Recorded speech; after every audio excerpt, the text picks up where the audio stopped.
Hello once again, and Dan Mueller here, broadcasting from the Mueller COVID-19 stronghold. We were once again breached by the enemy. Three COVID-19 infected insurgents broke through the defenses, but they were quickly thrown off in a couple of days.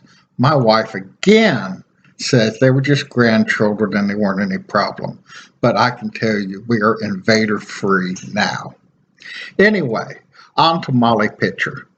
Molly Pitcher, and we all heard this story in grade school, how she was on the battlefield and she would bring water to the soldiers when they were fighting and they were dry, and if they were hurt, they would yell out, "Molly, pitcher," and she'd bring a pitcher of water to them and cool them off and give them some relief from the battle. Well, it turns out that although Molly Pitcher was a real woman on the battlefield, the story we've heard, Molly Pitcher, was actually a composite of several women. And the name Molly Pitcher and that illustration that we've seen and we've heard of doesn't really appear until the 1830s or so. But it's based on primarily two women, Margaret Cohen Corbin and Mary McCauley.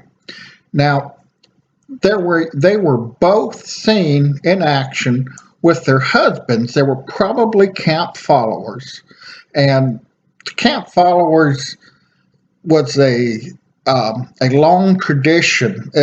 British Army had camp followers for years, which is women and children and elderly men who would follow the army and give different types of support. They would cook for the soldiers. They would give them comfort and aid when they can. And importantly, after the battle, they would go out to the battlefield and strip the dead, take anything that was of value, boots, gold teeth, any like watches or any money they had on them. They would do this, and that would help them survive. And this was a very common thing with armies in that time. So these women were helping their husbands who served a cannon crew, sometimes called a piece, sometimes called a gun, but they helped and served their husbands.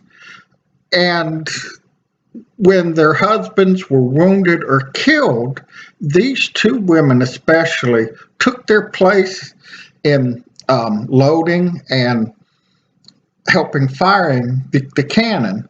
And there has been eyewitness accounts of one or two of these women doing this, but it's been generally accepted that there were several women who did this kind of thing.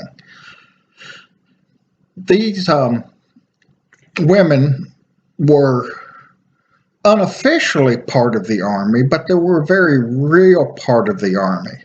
Now, there were some women who dressed themselves as men and enlisted, and some of them even got pensions.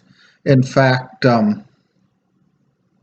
John Hancock helped one woman who dressed as a man get a pension, and even tried to uphold her claim, saying, now she dresses as a woman and she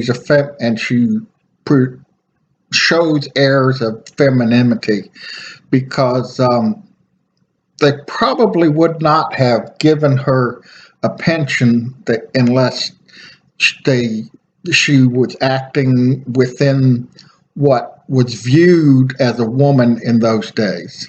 So that was very important for her to get her pension.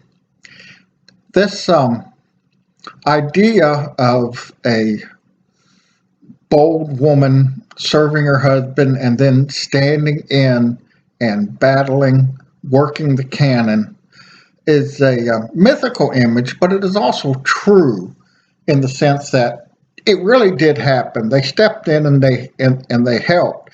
The one account says that a cannonball went through this one woman. She was getting ready to load, and her feet were very far apart, and a cannonball passed right through her, between her legs, and ripped her petticoat.